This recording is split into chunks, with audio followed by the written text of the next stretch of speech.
Why? Welcome. Hello, everybody, and welcome to Let's Talk About It, Steph. It has been an amazing week. I have some special guests on here and some people that have been taking a hiatus, and they're back by popular demands. Walter, I'm so glad to see that you're back with us. You survived. You survived that wonderful text season time. Hey, yeah, it's already May. You should be all rested up by now. Yeah, just to get extensions. How long does that last? I don't know. It depends on when people get stuff to me. I Hmm. don't even do it full time anymore, but it's Well, if they get rid of the IRS, you won't have to worry about it too much, huh? uh, I say that jokingly. We can't get rid of the IRS, but he's Yeah, trying. yeah, I that know, was a and joke. That was a joke. That was a joke. So, Yeah. y'all, welcome back to Let's Talk About It. Steph, we took a little time out last week, but we're back and we're fully loaded. And I think everybody is rested up and ready to just jump into these great conversations because, we always have some interesting conversations on here. And we have Mr. Ernest Langberg. Yay! He is Hello, joining hello. us. Good to And be I here. know he got some special things to tell us about what's going on, what's new. I think the last time we had him on, he was running for Congress. And Lord knows we need him back. We're gonna talk about that. And of course, I got my co-hosts on here, Del Frey and Georgina Busta. She is not in dress code today, but she is on. Yes, I will. Maybe next week I'll surprise you guys with that. All right. So how is everybody doing? How was your weekend? What's going on? Oh, doing good. Weekend was busy. I mean, Texas really pretty much just sweep the floor with candidates in the city council and school board. So, yay, Texas. Denton County did great. We got a couple more in Denton for city council, and we flipped a nice MAGA Republican in Little M and put in another Democrat. So I was proud about that. We kept Sheila Taylor as our school board member and many others from Collin County, Denton County, Tarrant County, you name it. So I'm just saying, Democrats are finally starting to come out. And when we work together, you can see we can make changes. And we did. We made changes in some of the hardest elections to get people out to vote. And we not, because remember, I mean, if Republicans have been winning those elections and no one comes out, that means we had to get that many more Democrats out. And one thing we've done is we haven't really claimed a party. Republicans, they're not nonpartisan during these nonpartisan elections. They have been telling people for decades, vote for this candidate. So finally, Democrats up and down the board have just decided that we're going to let people know that we're Democrats, knock on Democratic doors, and get them elected. So I mean, I'd not really caught up yet from that because we were knocking on doors until 6 o'clock that night on Saturday when the polls closed at 7 to get people out to vote, and it worked. So, yay, Democrats. All right, Mr. Dale. How's Yeah, it going? my week was pretty good. I my wife and I was on a cruise for a little bit there, so that was nice to get out and rest and relax. And of course, I was paying attention to the elections that were going on. Unfortunately, we had a pretty rough time in Frisco. It wasn't a complete loss. We did have a couple Democratic victories, Mm, but we did also know that going into these primaries for city council, that some of the races were all Republicans, and so we mhm, had to pick the lesser of the evils. So while there are no runoff elections for Frisco ISD, Frisco City Council does have runoff elections. And so we are now looking at the candidates that we have available there. We pretty much know who the lesser of the evils are. We One of these Republicans, a guy by the name of Bert, who's running for Frisco City Council, actually came to the Frisco Democratic Club, and he first words out of his mouth as he stood on that stage to introduce himself to the audience over the microphone is, "I am a Republican." And then he pointed to another candidate and said that Sangeeta's a Republican too. mhm. It did not land very well because he made that claim against a candidate he was not even running against. So um, this is one of those things where this is a candidate who ran for Congress before, and so there's really no hiding his political stances, and so that's why he's very out there with it. But what we're going to do is Is that Frisco's not Bert? out of the woods yet. We still have a runoff election coming up. It's about a month, I think, and Yes. I don't have the dates directly in front of me, but we're going to continue to advocate for that and try to get the lesser of the evils into the Frisco City Council. Dale, was that Bert? Yeah. Bert, yeah, Yeah, he was pretty and Bert is outspoken when he was one of the 11 primary candidates for CD 26 for the Republican side. Mm. yeah. I was going to Didn't say Renee that was win? it. Oh, go ahead. Yes, she did, and that's a good thing. We really like Renee, so Yeah. that's a good thing. Okay. Well, And we had as many. Ernest, we're going to add you on. What was that? Welcome aboard. Thank you. Well, it's good to be here. And, things have just been busy, busy, busy for me. I even had to look at my calendar to figure it out. April 29th, I went to the Denton County Commissioner Court and spoke to them. I put in a plug for voting centers, which falls on deaf ears. Somehow they think they're going to lose their office if they ever vote for that for election day. I don't know why, because we do it all during early voting. It's craziness. And then I had a short break, so I went to the Denton County Democratic Party office and I saw their new offices where they are. It's not easy to find, so if you ever have to go there in a hurry, good luck. But got there, and then I'm on the board of SPAN and Meals on Wheels, and for Denton County, and so I went to the board meeting there, and there's a big issue with some federal funds that are being held up by. I probably shouldn't go into it too much, but anyway, I went and I put a word in with the Denton County commissioners on the 3 minutes you get to speak. I talked about 2 minutes on that, how important what Meals on Wheels and SPAN does for the community, how well known they are, and they need to make sure they pass those dollars through. I still don't think that's happened just yet.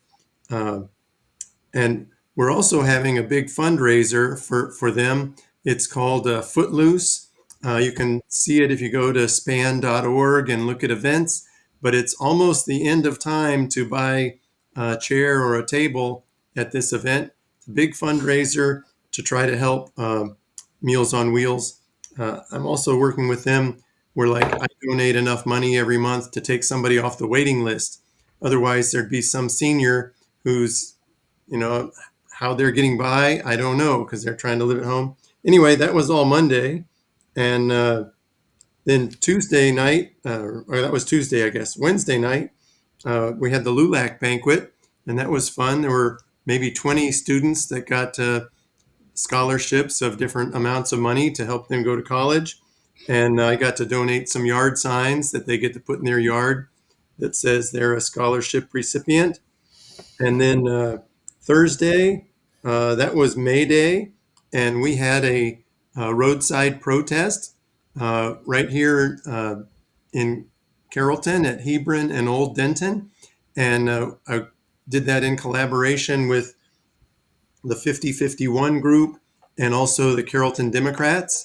And we had about 150 people show up, about 111 or so actually signed up.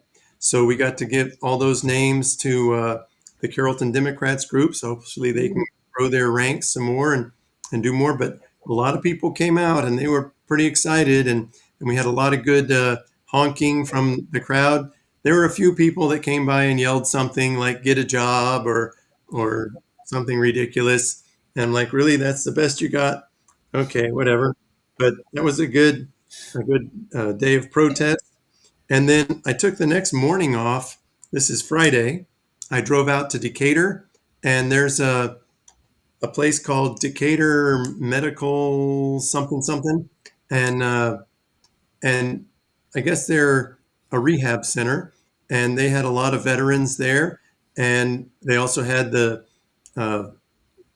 DAV, which is for all of Wise County, were there, and I guess maybe the VFW or the Foreign Legion, one of those two. And I apologize, I don't remember which, but there's maybe good 40 or so people there altogether, and that was fun. It was horrible driving out there in the rain and back. It was about 50 miles each way for me, but it was still good to be there and meet up with a lot of good veterans.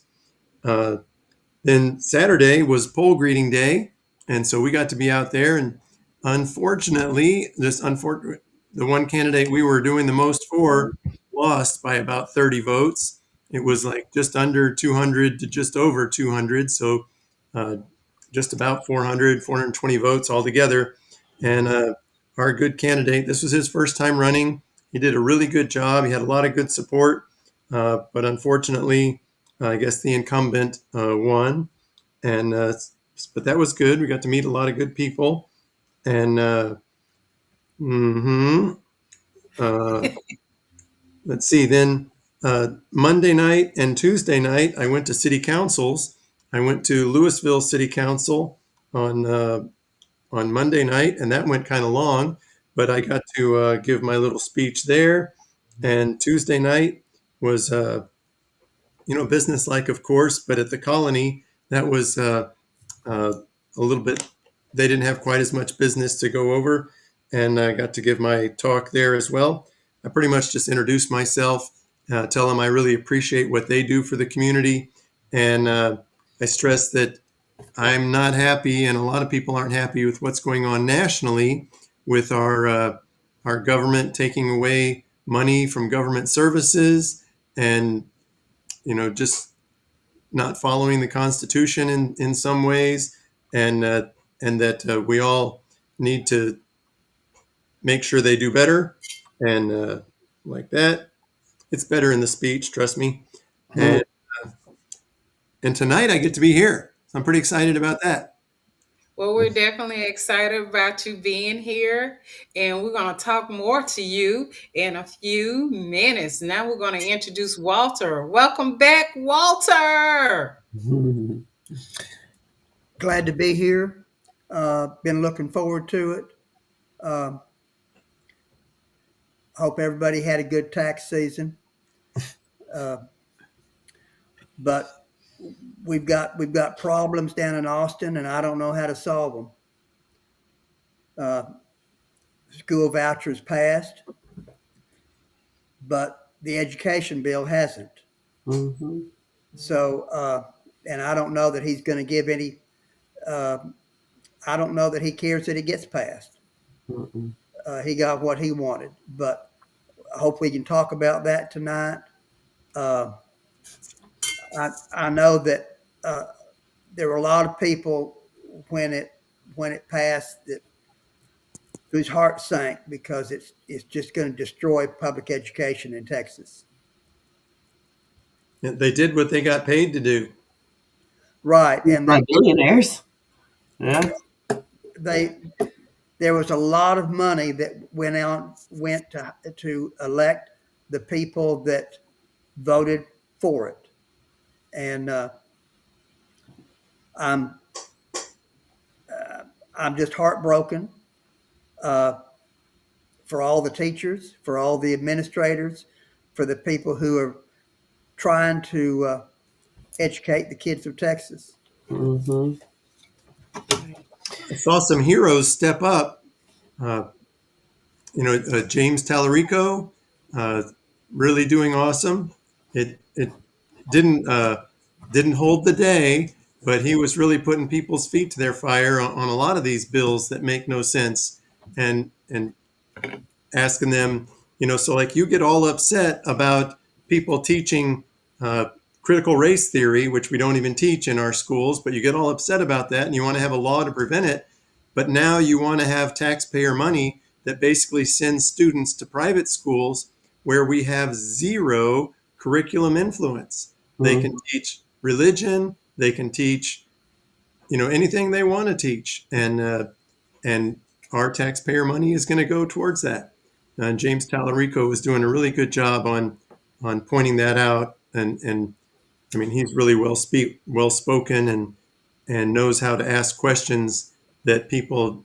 It just really shows them what they haven't thought through. And That's on very top, true. Chris, okay, he haven't popped on yet. All righty. Well, you know what? Thank you for that, Ernest and Walter, for discussing that. And that is one of our biggest topics tonight is about Gregg Abbott's bill. I'm like doing 15 things at the same time. What's So going that's on? what brings us into it today. Chris, you ready? I'm ready. All Um, right. um, well, I don't have much to really add to that. Yeah, I mean, it's been a rough week on so many levels. With the school voucher thing, and what was interesting, I was reading an article, and they tried to dress it up and make it sound like it was something good. So one of the first bullet points said that students with disabilities and students that whose family are, let's say, for example, 200% below the poverty line will get first priority. Above. So above, okay, all Yeah. right, but but long story short, so the article tried to dress it up a little bit, which I thought was just like, man, come on, You might be you might be right. It might have been 200% below and then up to like it's below, 500 yes, something percent above. yes, yeah, But yeah, who at 200% below is going to be able to afford that? That doesn't even exactly, make sense. yeah, it doesn't. So Yeah. So I anyway, apologize because it just didn't make sense. Yeah. no, Well, it that doesn't. brings us up to our topic tonight. Yeah. Good point. So Yeah. so good to Well, see thank you. everybody again. We're going to do a deep dive in this tonight, Chris. We're Okay, going to talk about this tonight. So let me bring it on up. So, after years of political wrangling and multiple failed attempts, Governor Abbott has officially signed a sweeping school voucher bill into law. It's a major win for conservatives and school choice advocates, but it's also sparked a fierce opposition from public education supporters in rural areas. Y'all, I agree with every last one of y'all on everything that y'all said in the opening. This hurts our children, it hurts the teachers, and it hurts the community. And the main people that is really going to take a big effect on is the rural areas. They're going to be affected by this decision. And now it is, where do we go from here? Because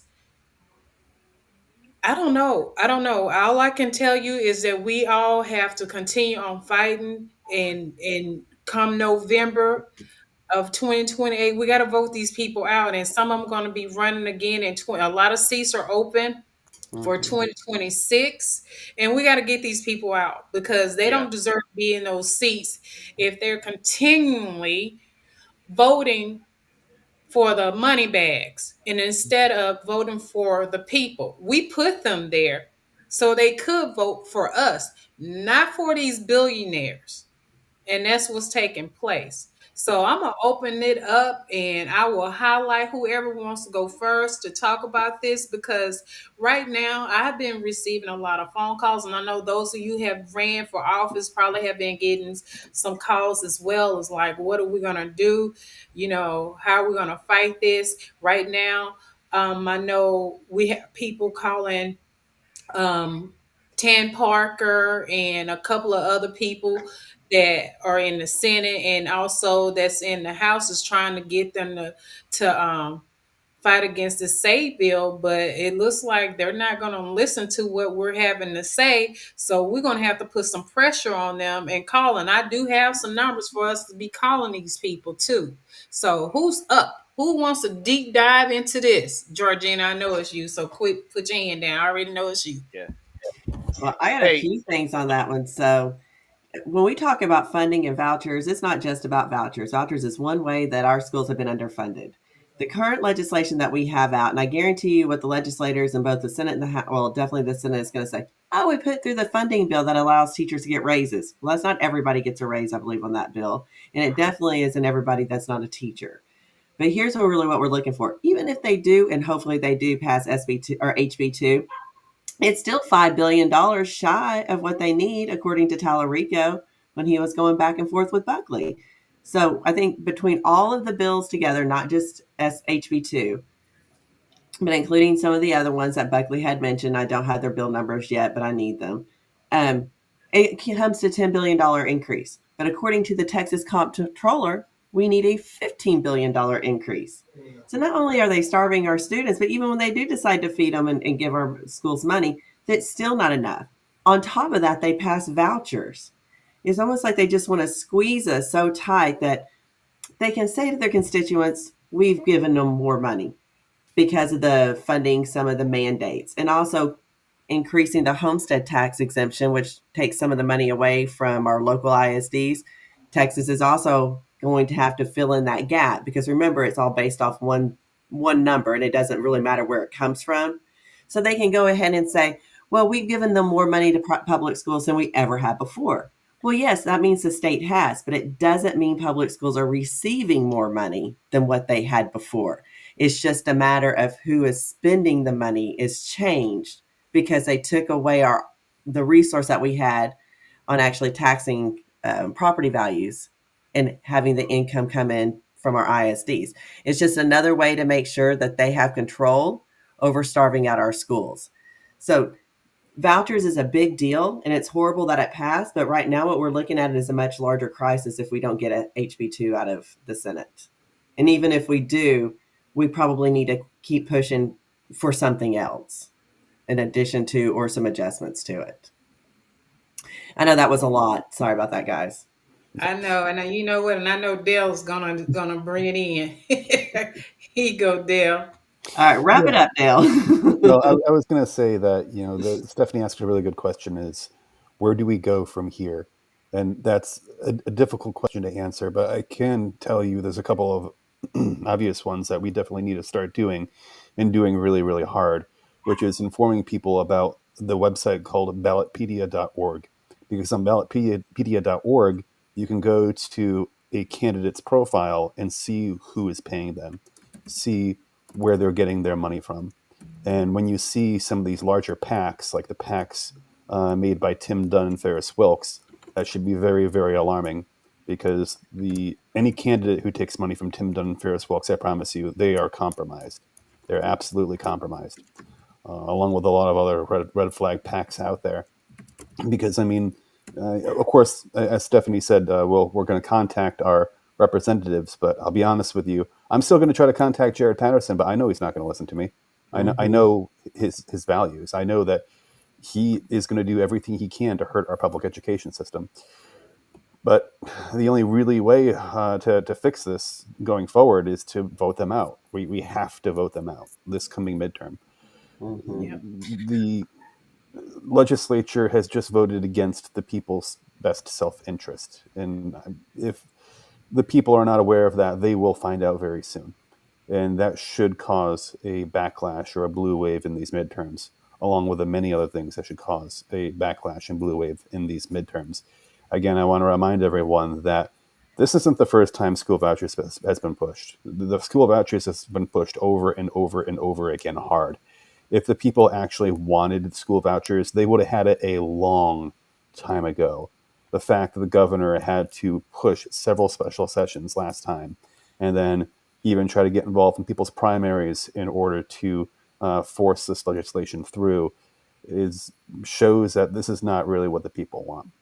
And so in this upcoming midterm election, there are two things we need to do. We need to really hold on to this issue and really make this the top and center issue to cause backlash on this.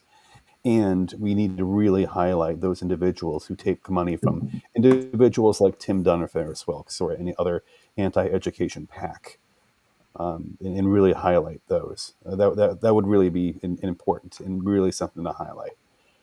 I'm not sure how much weight that will carry when it comes to Republican primaries.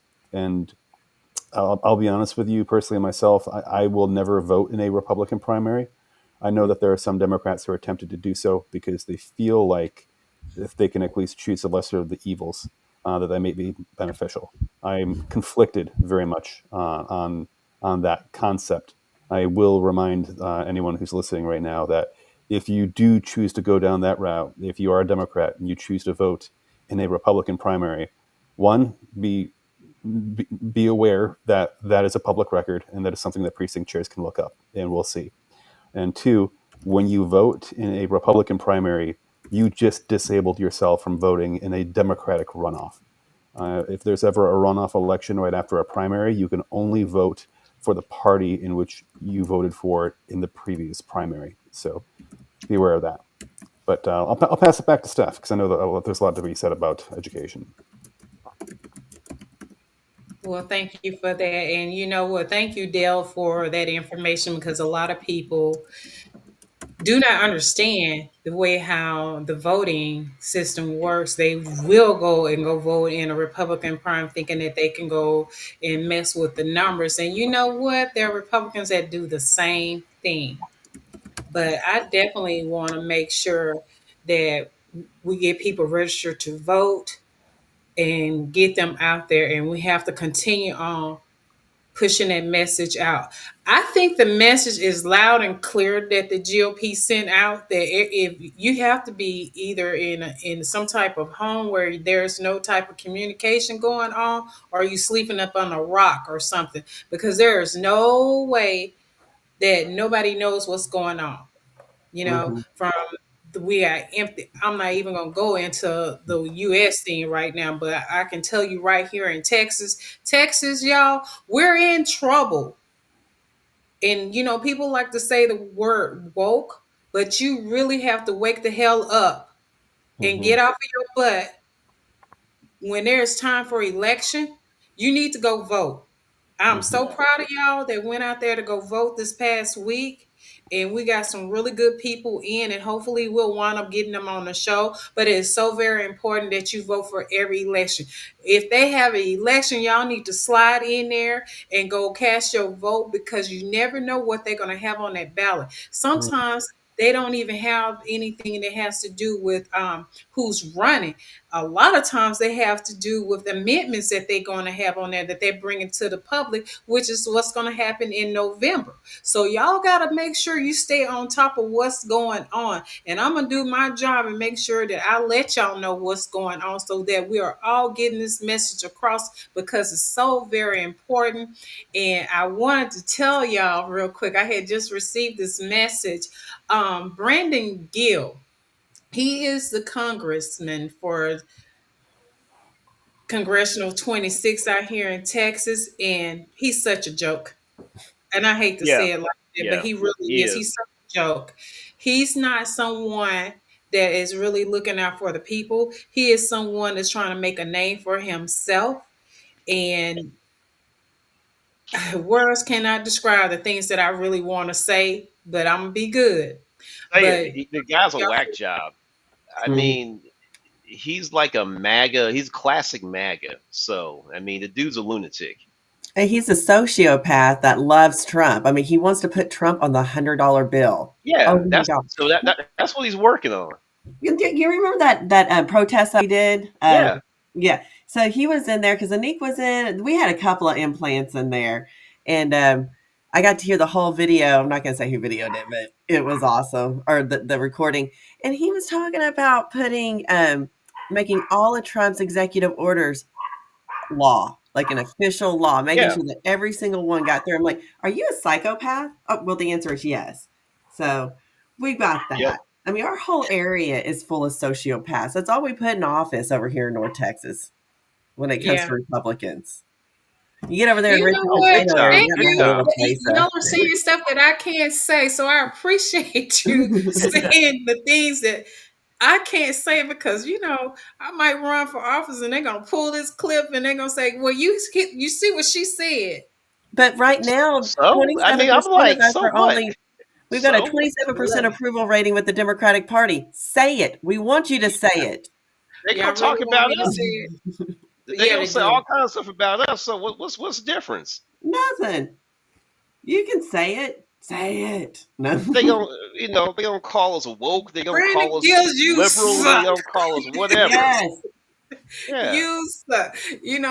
I'm like this here. I don't know how in the world the voters chose you over Ernest. But I you don't know either. what? It's getting time.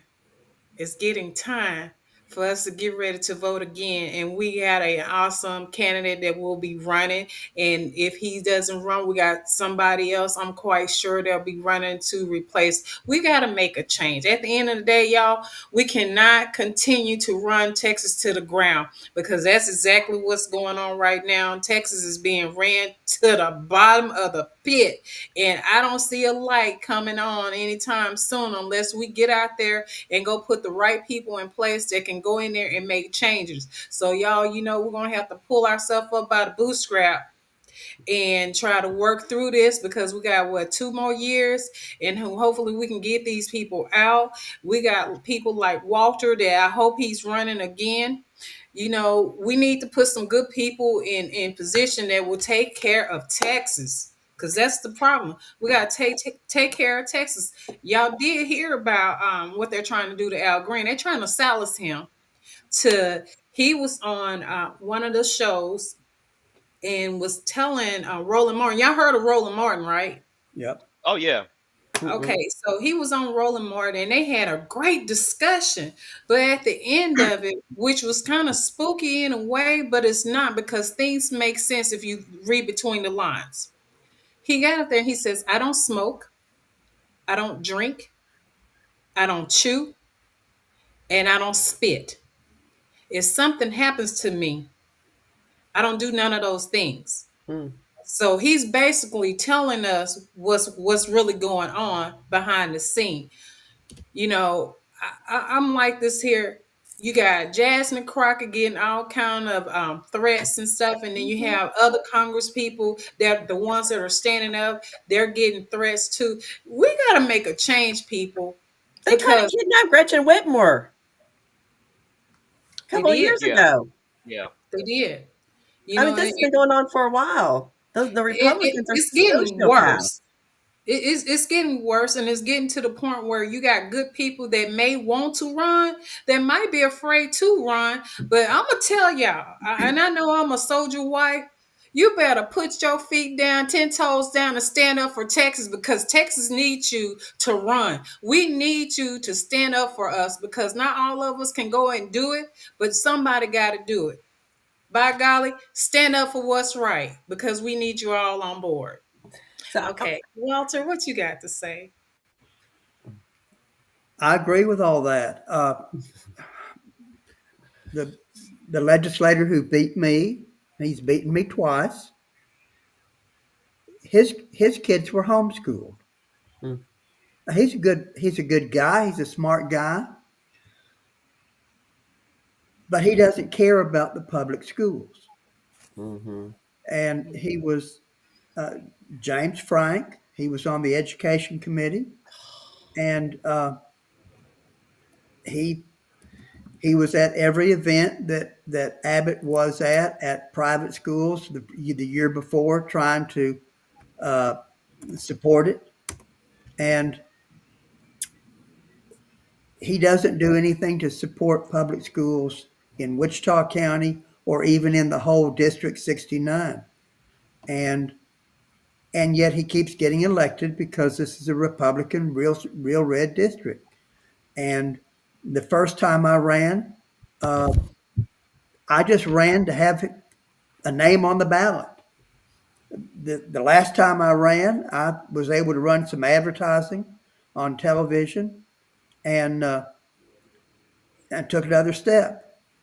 Uh, Still lost, but at least I was able to uh, stand up for what I believe and what Democrats believe, uh, and got some of the message out.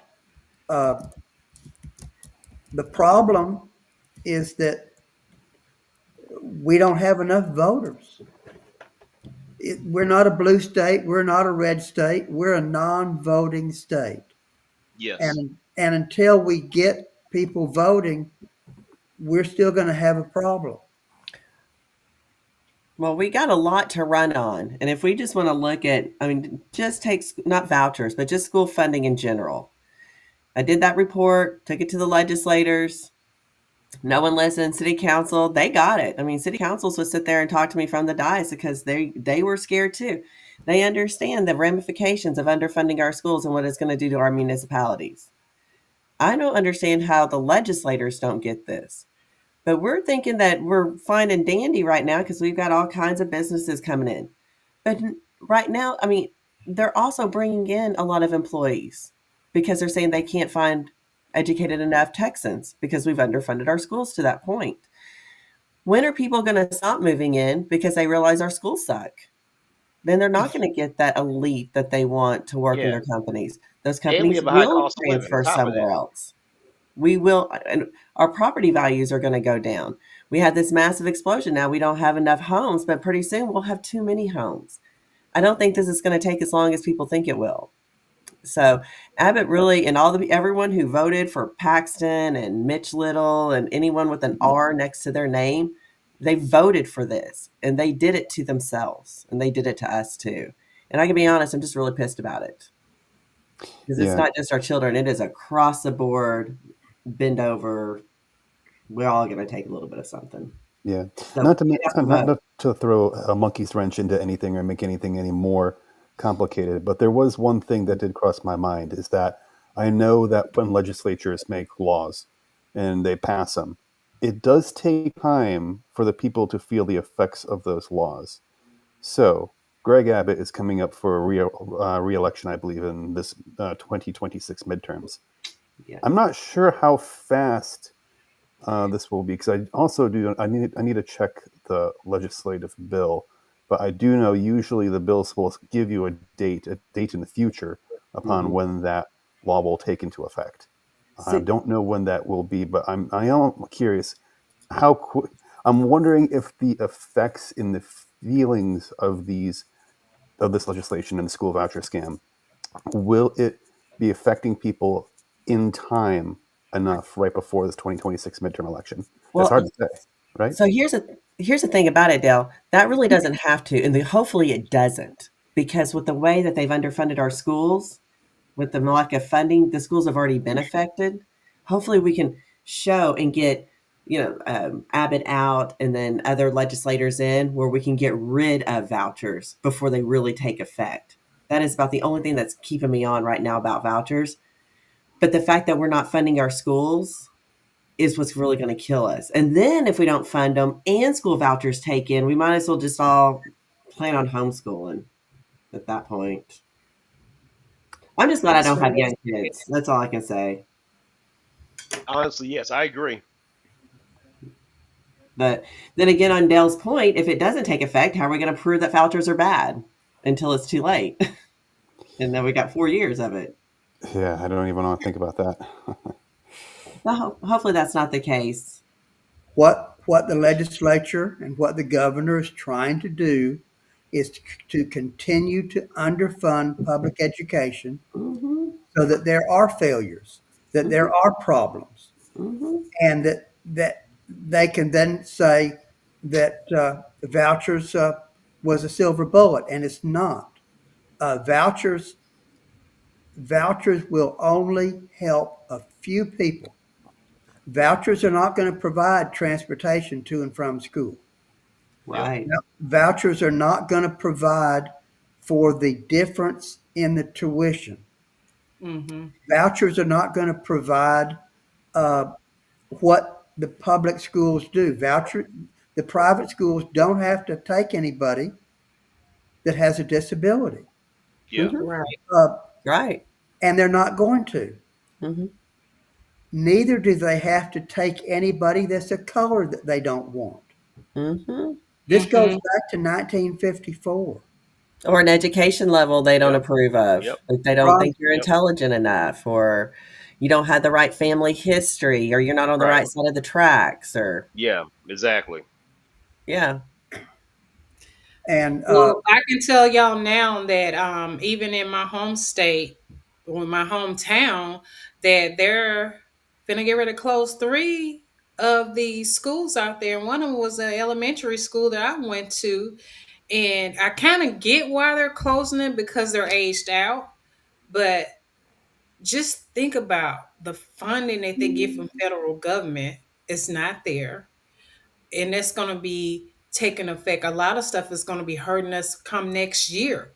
So I'm thinking that the Gregg Abbott bill that he's so happy about, I think it's going to take effect in 2026 school year. Yes. Mhm. And hopefully they can stop the Save Act some kind of way and put a pause in it. We definitely need to make sure that we call senator. If you're in District 12, call your legislative people, call your senators, call your Yeah. Congress people, call your House people. Continue on getting on their last nerve. Call Dan Patrick because he's the chairperson that's involved in this. Keep calling them until they know that, hey, we remember you. If you voting for this stuff, we're gonna remember you come November. So keep harassing them on this because the only way that we can make change is we just got to continue on. As my husband always says that I love to do is nag. We're going to have to just have a PhD, all of us, and nag the hell out of these people because Yep. we put you there. I didn't vote for you, but I'm gonna say we because we're all because it's affecting all of us. We put you there, so we can remove you. I hope you know that, and I don't care about Dan Bucks or whoever else that paid for you to get there. If we have very valuable people that will run against you, we're getting you out that seat. So enjoy your last ride. Mhm. Yep. That's right. What's Yeah, this? I think we lost. 100%. Well, that's the only way we're going to get them to listen. The people who are in office now, they could care less what we have to say. We're basically just blowing smoke up their butt, and they're not even paying attention. Yeah. But Well, but that was their goal in the first place. mhm. That's what they wanted to do in the first place.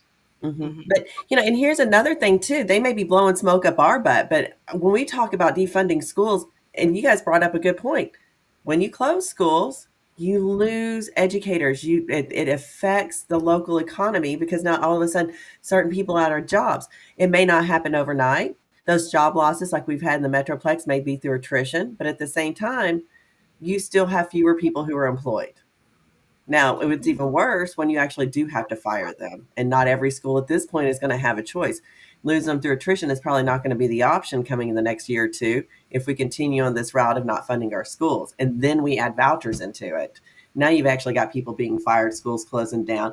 And people don't get confused and think that it's only going to be the teachers or the people actually working in the school. No, it's contractors, it's Yeah. roofers, Yeah. it's Yep. Yeah. plumbers, Yep. it's a Janitor. whole lot of mechanics who work on the vehicles for those schools. It's a bus routing system. It's your entire Yep. economy. And then if you own a small business, it's the people who came in and that knew you and ate at your restaurant every week or came and bought your donuts or paid for Yep. your gas and got a soda at the store.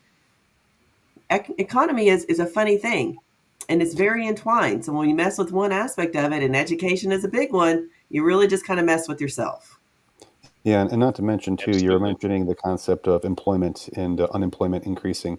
In some of these more rural areas, the public education system can be one of the top employers in that area, Yep. depending upon what you have going on in your local economy.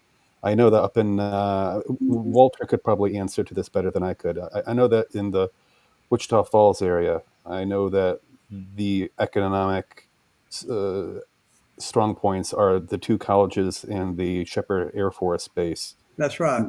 I'm not sure how much of an employer the public education system is up there. Can you tell us a little bit about? It's a huge employer, together with all the auxiliary, the contractors that just built two brand new schools that we were raised with bond money, uh, Mhm. and modifying some of the older schools for different purposes. The high school that I went to is now going to become a middle school next fall, and so it's a big thing.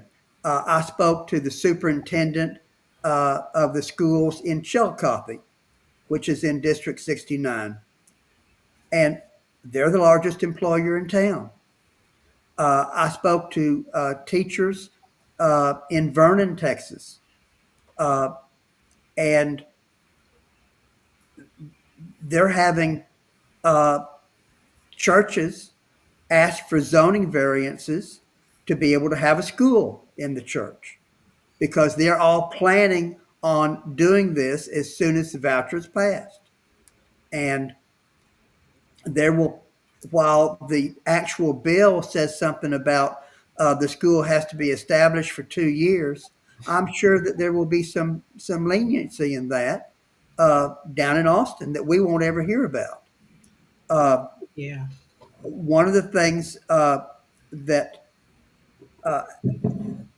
after after the governor decided to uh, require that there's an armed uh, police officer or an armed guard in every school, and that the state was going to pay $15,000 a year towards that. They The, didn't. the Vernon superintendent told me that doesn't pay the benefits of the people that they've hired, Yeah. Mm-hmm. and so uh, that's deficit spending right there. That uh, the school district is out. We Mm-hmm. have to protect the kids. It's now a requirement, and the state's not paying the bill for it. Yep. Uh, the rural schools, if they lose people, some of them may close and have to consolidate. Uh, Mm-hmm. I've got friends in Crowell, Texas, and if the Crowell High School closes, then they'll have to be bused to Quanah, and that's about an hour to and from. And when you do away with a high school in a rural town, you kill it, Mm-hmm. and you, Yeah. you you can't get it back. Once you take it away, there will not be any coming back, and that's what the governor's trying to do. He's trying to kill public education. That Yeah. is his goal, and I don't. It breaks my heart. We need to build up our rural communities. I mean, they've already lost their hospitals for the most part. Yes. Now we're losing our schools, and unless urban density is their choice, this is what they're causing as these smaller towns dissipate and they lose their education and their employment basis. There's only one place for people to go, and that's urban and suburban. Yeah, Uh, I and that doesn't really make sense either, and that just increases our cost of. Anyways, the economy behind it. It's like none of them had an economic lesson. no, I don't believe anybody down there has any economics in mind. They have what their goal was to talk badly about public education year after year Hmm. when it's not true. Yeah.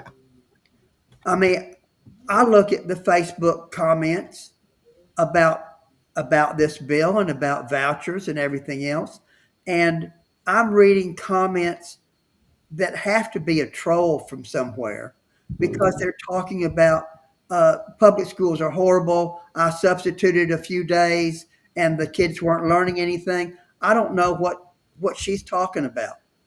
Both my kids are teachers and they are excellent teachers. My sisters were excellent teachers.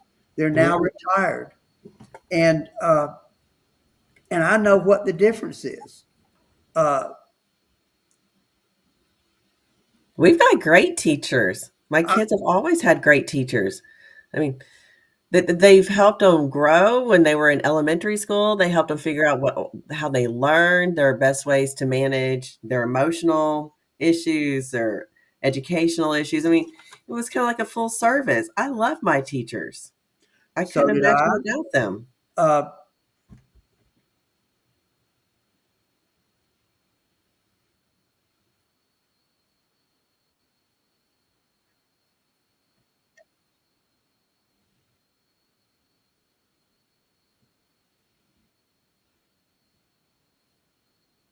Just trolls.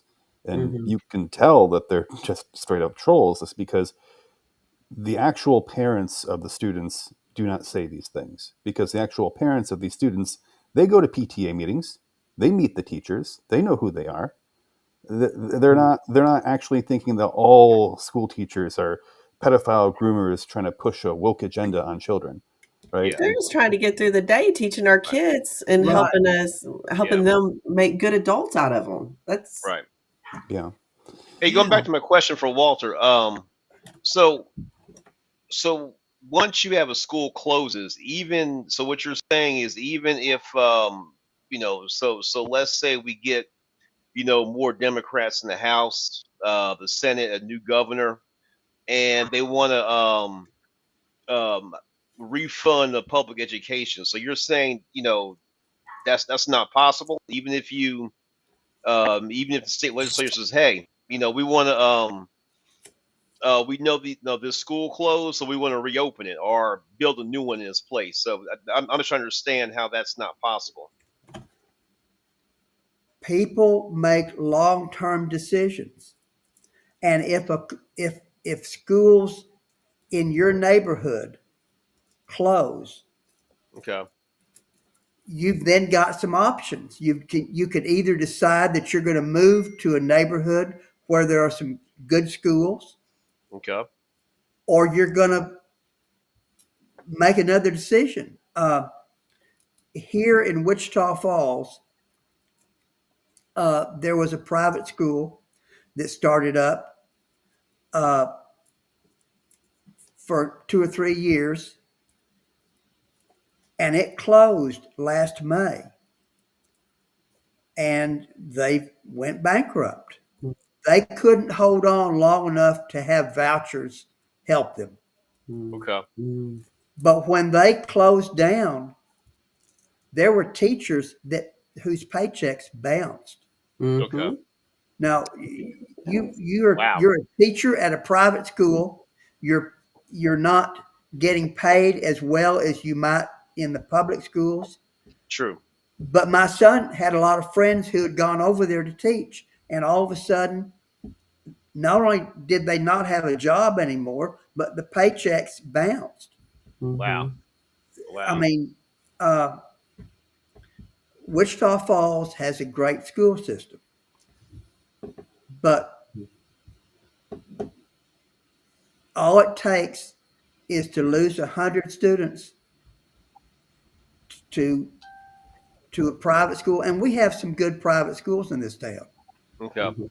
But you lose another 100, 200 kids, all of a sudden that's a lot of teachers. Mm. That's a lot of teachers' salaries right there, uh, because the money will come out. If the student's not in the public school system, then the public school system doesn't get any money for it. Well, Okay. and if and let's say the school did close Okay. and the legislators changed over fairly quickly, it might be possible to save it. However, when you're talking about people losing their jobs, they've got to go somewhere to find a job. Right. And Right. True. so now you're talking True. about all those resources that employed and kept that school going. I mean, even down to some of the contractors that may have went out of business Right. because they lost the school. You just simply, that town no longer has those resources. So if there's any time lapse between it that's significant, you just don't simply have the resources to reopen it. Right. Uh, Okay.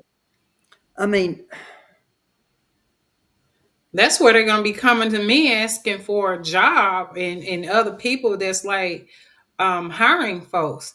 And to be honest with y'all, with what's going on in the country, is affecting each state differently, right?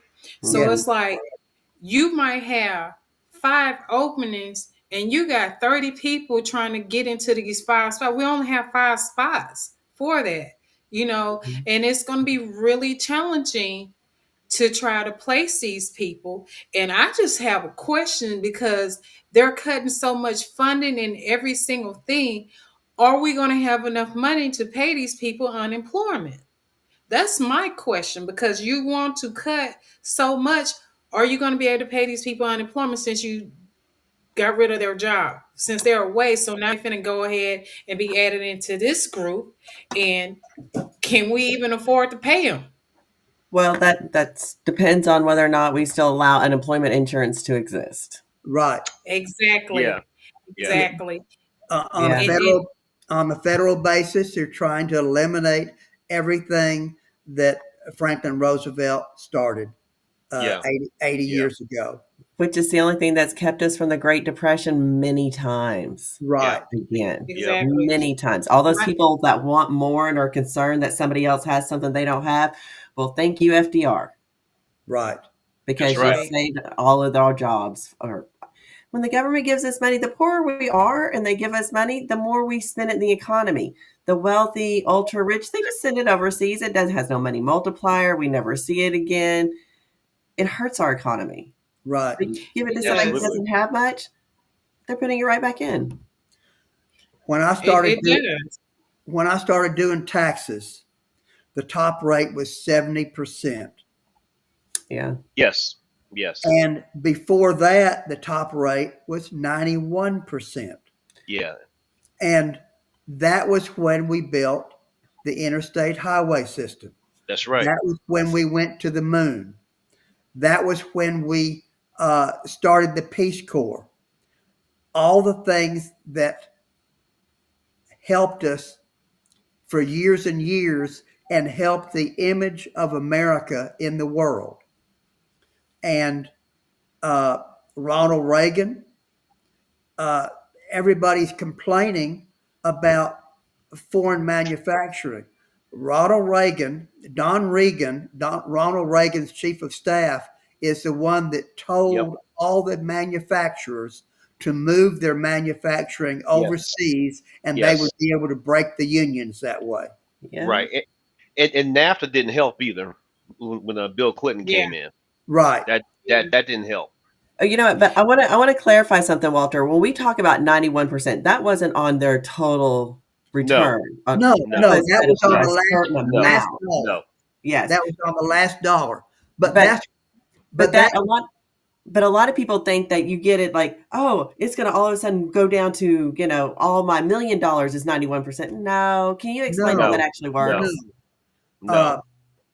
but one of the things that James Tallarico spoke about in the education hearings, he spoke about Elon Musk with Yeah. 14 kids, and 8 of them are school age, and he is a resident of Texas. And so Oh, don't even get me started on that. he can put his he can he will be eligible for school vouchers, Hmm. and it would cost 1.2 million to put his 8 eligible kids that are school age through high school, and it doesn't need to happen that way. Yeah. uh, Wow. Yeah. Yeah. It's This is where you call the rich taking care of the rich, basically what it is. With that voucher, I think it's only 100,000 children will be able to qualify for that. So where do you leave the other millions? right. Right? We have over yeah. millions of kids Absolutely. at there, school there's age. there's there's 5 million kids. There's over 5 million kids in public schools in Texas, and they're Yeah. not Right. taking the legislature's not taking care of them. Nope. And They're not. what's going to happen is there's going to be a lot of overhead, a lot of businesses getting rich in uh, evaluating private schools or transferring the money from the education savings account to the schools that the kids are at. So let Uh, me stop you right there. You just said something that nobody's really talking about, the transferring of the money. We're gonna need to have transparency on where this money is going and who is it going to. We definitely need to know Yeah. because they're gonna lie. They're gonna have shell companies that they're gonna put yes, they money will. into and hide it. We don't all watch Walter White and all that stuff. Breaking Bad and how things move, and we also see how our present president how he moves. So you already know there's gonna be a fox in a chicken house that's gonna be up there hiding stuff and taking things away, and who's gonna stop them? So transparency is what we need.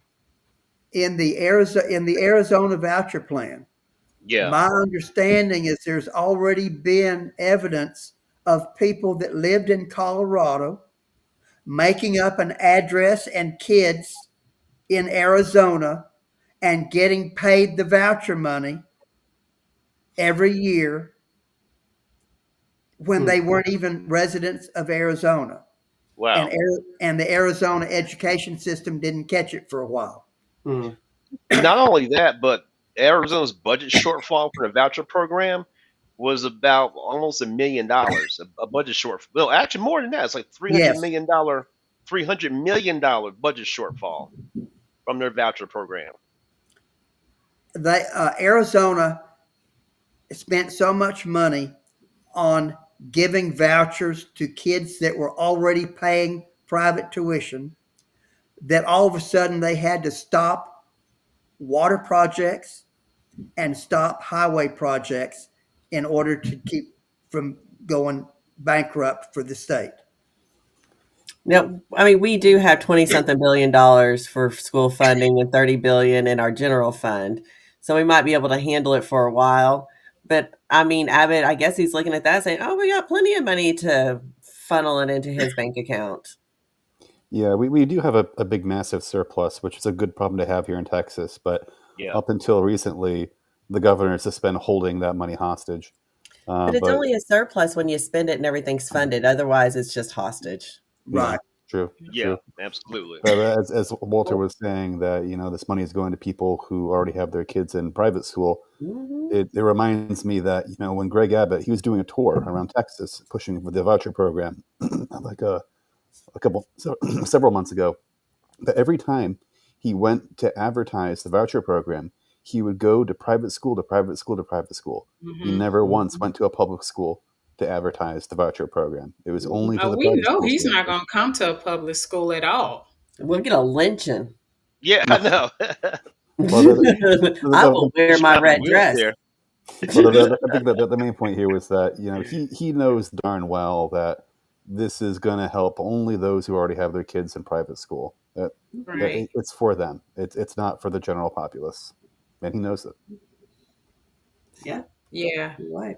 But you know what? And I hope the public knows. Well, I know we're going over time again. But I want everybody to know that's in the sound of my little weak voice.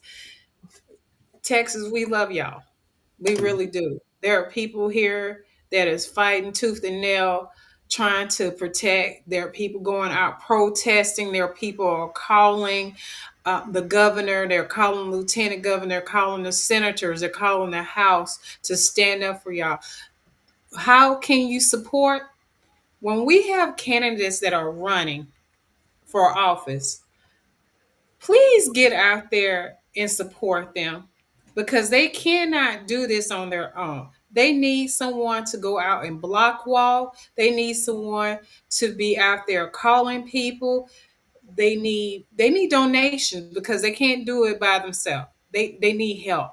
So if you know of people that's getting ready to run for office, please help them out because I can't make this stuff up. They need the money to fight against the machine because basically that's what it is. We're running a race against the machine. And the only way that we can change that is we're gonna all have to come together. I don't care. And y'all keep hearing me say this. I don't care what party you on because at the end of the day, it doesn't matter. But what matters Right. is we got these children that's right behind us that we're failing them miserably. Do you want to be on the right side of history and said you stood up against the machine? Or do you want to be sitting back and watching the destruction of Texas? Because, like I said before, if we don't control Texas some kind of way, and remember, the GOP has been running Texas for over 30 years. This is their fault on every level. Oh They've yeah. been handling this. This is not our fault. But at the end of the day, quit cutting your hand off. You Mhm. have got to stand up for your kids. If you don't have kids, you got neighbors that have kids. And if your neighbors don't have kids, you know somebody that have kids. I'm fighting because I have a great niece behind me. And it is pitiful that her mother and her grandmother is going to have to sit up there and may have to homeschool her There are children that live over here in my neighborhood that have all kinds of disability, and they're not going to be taken care of.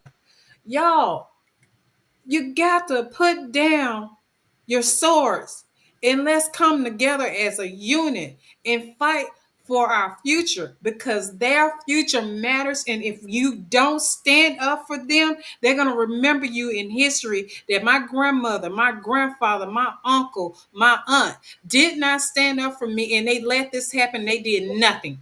So Hmm. stand That's up. right. Stand up for what's Hmm. right. We're standing Quit up. And red, if I'm mad at this, because at the end of the day, your broke ass is not gonna get taken care of. They're getting rid of Medicaid. They're trying to do that. They're getting rid of SNAP. Your kids need to be able to eat. We're not going to be able to afford the food that's in the grocery store. So any little thing that the government can do to help, let them help. And keep in mind, see, people get it twisted and they think that, oh, yeah, it's the poor people that's on SNAP. It's the people that's sitting at home and ain't doing nothing that's on SNAP and that need Medicaid. No, it's not. There are people that's making, Walter, you're my witness, that's making under $40,000 that are in need. They barely can afford their mortgage. They barely can afford their rent. They barely can pay their car note, insurance, the house, anything. They barely can afford those things. Though they need those programs there to help them. Those moms and dads too that are working 40 hours, and sometimes they got to go get a second and third job to pay for all those different things, and their kid having to depend on the school to give them food for breakfast, for Mhm. lunch. Yep. And then they have after school programs that we need to have those kids there so their parents can get off of work and go take care of them, pick them up and go take care of them. Mhm. That's We are right. a community and we got to stand together. I know I'm on my preaching mode today, but I'm like, wake up. You Yeah. know, the GOP like to say, oh, woke, we're going to get rid of woke. We're going to get rid of woke. Well, you know what? Wake the hell up, y'all, because you're sleeping. Mhm. Quit drinking that gray juice or whatever you drinking. Quit drinking that and wake up and start taking care of what matters. And it's our future. It's our children's future. Because you know what? When your butt get old and you need to go to the nursing home, guess what? You're not going to be able to afford to go to the nursing home. So you're going to be living in a tent somewhere. And your So children you left you because you didn't fight for their education. Just kidding. Yeah. That's right. That's right. So we got to get up here and fight for our people, fight for these kids. That's the only thing they ask for you to do, is to stand up for them. Speak up. We need 4 people, and I know Ernest is not on here, but we need 4 GOP to side with them so they can stop this bill, and they have enough votes to stop this crazy bill that Trump is trying to do. Mhm. That's going to affect Medicaid. That's going to affect SNAP programs. We need everybody to talk to those people that's in your town, that's running your Congress. Talk to them and tell them, hey, protect my grandmother, protect my grandfather. Come on now. Yeah. Our Absolutely. 401ks are crashing as we speak. Mhm. I'm going to cry when I go look at mine because I know it's probably being touched. But look at the ones that have been touched that have lost thousands and thousands of dollars. Y'all stand up and quit hollering about my side, this side. We're Texans and we got to stand up for Texan people, and we got to do it now. So Mhm. I'm off my soapbox and I'm going to let y'all close it on out. Who's up? No, I'm good. Just realize if you guys keep voting against education, we got to vote for education. Got to call your Yeah. legislators or just say goodbye to your property values. Doesn't matter if you have a kid or not. It affects us all. Yep. Yep. All I got I to agree. say is get out and vote. I mean, stop this like voting doesn't matter. I mean, that's why we have the problem we have now, because too many people no don't vote. I mean, there's 9 million registered voters in Texas who don't bother to vote. I mean, and if just let's say 5% of them would go vote, we would have a much different situation. So I'm, Mhm. People got to get out and vote. Mm-hmm. Absolutely. And to add to that, we're not a red state. As mentioned before, I think by many of us, I think Walter too, that we are a non voting state. We live in a state where I think half the people are registered to vote. And of that, even half the people registered to vote tend to show up to the voting booth. So, if people were to vote, then that's the only way that we're going to get our government to work in our best self-interest. So, as a reminder, if you live in the Frisco area, we do have runoff elections coming up. If you do not live in Frisco, look up what just happened recently in your past Saturday municipal elections, because it could be possible that you may also have a runoff election coming up in your area. It's really important that you are aware of this and make sure you don't miss your opportunity to vote. You know what? I want to just say that the Little Elm, just to give you one example, what happens when you vote. Dahlia, I'm getting her name backwards. Yes. No, Amaya. Dahlia Maya. Yeah, Dahlia might. She won because people came out and voted, unseated Yes. Republican. So when you come when people show up and vote, we can win. That's a great example right there. And then you look at even like the school board races, like in other ISDs, Fort Bend. Sheila. There's some ones in Dallas that unseat these conservative school board members. So yeah, when we show up, people that have our values that show up, hey, we can win these races. I think that happened in Keller. That's where my daughter teaches, Yes. and Oh Okay. they, yeah. I think they kicked out three of the school board Absolutely. members that were backed by the Patriot Mobile, and Yep. got three good ones in there now. That's Mm-hmm. amazing. Are they splitting Keller? Not now. No, Okay. they Yep. gave up on that. They had everybody and their brother going crazy. It was there were articles in the Fort Worth newspaper on the news. Uh, they had homeowners associations that hired lawyers to sue the school board that was Right. Good. that had violated the open meetings law, and Mm. it was they were going to court, and the people that had done that, they finally backed off, and then they got defeated at this election. Good. Great. Good. Nice. That is amazing. Don't forget we had Sheila Taylor that Yes. wound up winning her seat too. Yep. So Yes. we're Yep. That's so really good. proud of her. And y'all, we just got to keep doing that. We got to Yep. keep showing up Absolutely. and voting for the people that actually is going to go work for us. Because at the end of the day, that's what matters, right? Right. They Mm-hmm. got to go work Definitely. and they got to work Yep. for us. And Dale, you're good at coming up with what elections coming up. I know we got some runoff that's going to be coming, and I know we have a runoff that will be happening in Fort Worth too. And we're gonna have to come back to this because I got some news about Fort Worth about. I hope this doesn't happen, but I think the state is trying to take over Fort Worth, so there's Oh some wow. issues going on there in their ISD. So I got to get Wow. more information before I even say anything too much about it. But we're gonna have to talk about this. We got great ISDs that been around forever and they're getting ready to have to start shutting things down, shutting schools down and moving people. Or my thing is, what is going to happen to all these kids? Exactly. Yeah. Yeah. Yeah. It's gonna be a disaster. Exactly. And I'm gonna tell y'all, if y'all haven't started doing it, y'all better start getting these history books and start saving them because we're gonna need them because I guarantee you they're gonna try to get these books and destroy them. So we better start Yeah. covering, start saving these books because we're gonna need them later on after this disaster Mhm. happens. Hi, Ernest. I'm gonna head out though. Okay. All right. See you later, Georgina. All All right. right, See guys. y'all I'm later. I'm headed out too. All right, guys. All right. So y'all, thank y'all for coming on to Let's Talk About It, Steph. We will be back next week.